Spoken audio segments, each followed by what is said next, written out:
Assassin's Creed Origins is being developed by the team behind the acclaimed Assassin's Creed 4 Black Flag, which is also my personal favorite Assassin's Creed game.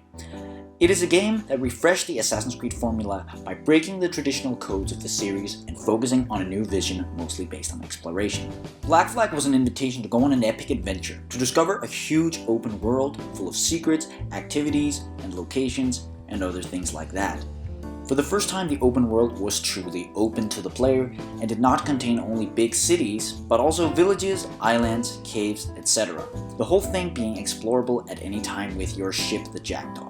And despite the technological limits of the old generation consoles and the need to have loading screens when approaching the major cities, the game succeeded and imposed its new vision and became an all-out success. In this video, I am going to talk about the philosophy behind Assassin's Creed Origins, and by doing that, I hope you will realize the full potential of the upcoming title from Ubisoft Montreal. And I talked about Black Flag at the beginning for a specific reason. From its massive open world full of life to the new RPG system, just like Black Flag 4 years ago, Origins is about to break the traditional codes of the series and bring its own vision. But what's the philosophy behind Origins? After reading a lot on the game, I think I came up with a simple answer. Give more freedom to the player.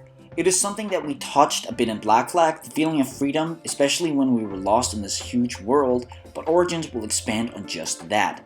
Of course, just like Black Flag, Origins will have a true open world. Not a single city like it was the case in Unity or Syndicate, not a bunch of big cities separated by loading screens like in Assassin's Creed 1 or Assassin's Creed 2. Here the world is going to be a massive country without any loading screens between the location that you can explore.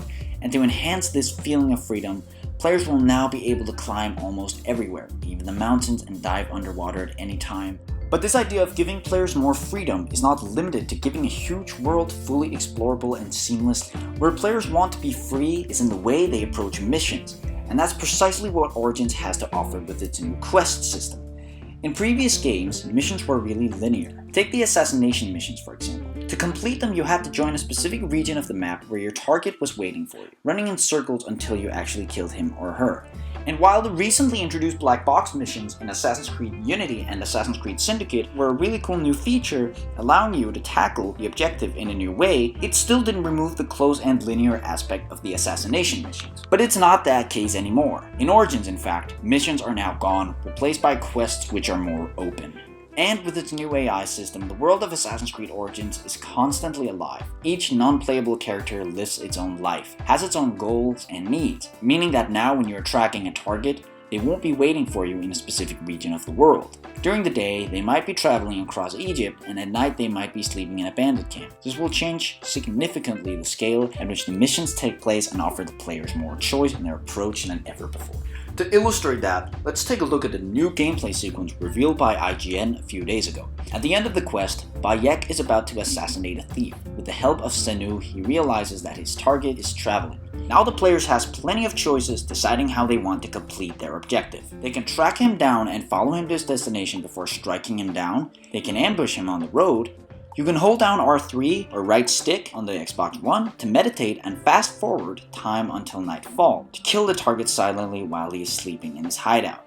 You can go on a more direct approach like it's the case in the demo, and so much more. This new quest structure will truly allow players to plan and perform assassinations the way they want to, which is a basic but yet crucial mechanic introduced in Assassin's Creed 1.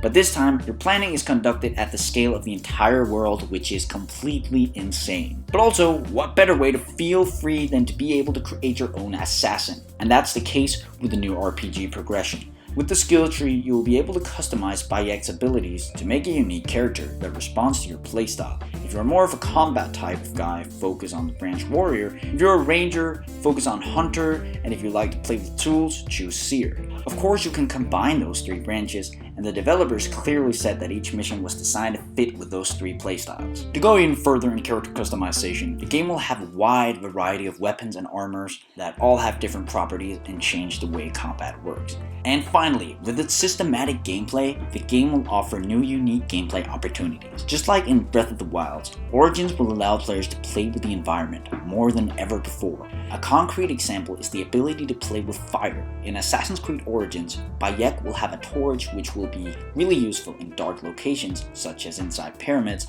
but players will be able to use the torch in many ways. Drop it to light a specific spot, set fire on objects, create distractions by launching it, fight with it. Players will also be able to ignite their weapons, swords, arrows to deal more damage in combat. But systemic gameplay also extends to wildlife. Players will now be able to use animals at their advantage to create unique and unscripted gameplay sequences. Freeing a lion from a cage, for example, so that he can attack guards and create panic, or taming animals to use them in combat. Those are only a few examples of what systemic gameplay has to offer in the upcoming game. And not only this type of interactivity with the environment gives more tools to the players, but it also reinforces the connection to the world.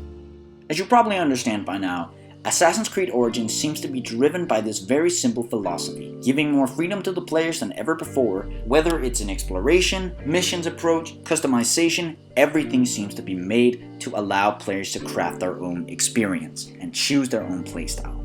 And for this reason, I think this game might be one of the best in the series, if not the best. We'll find out about all of this when October 27th comes around and we will finally be able to own Assassin's Creed Origins and play it for ourselves.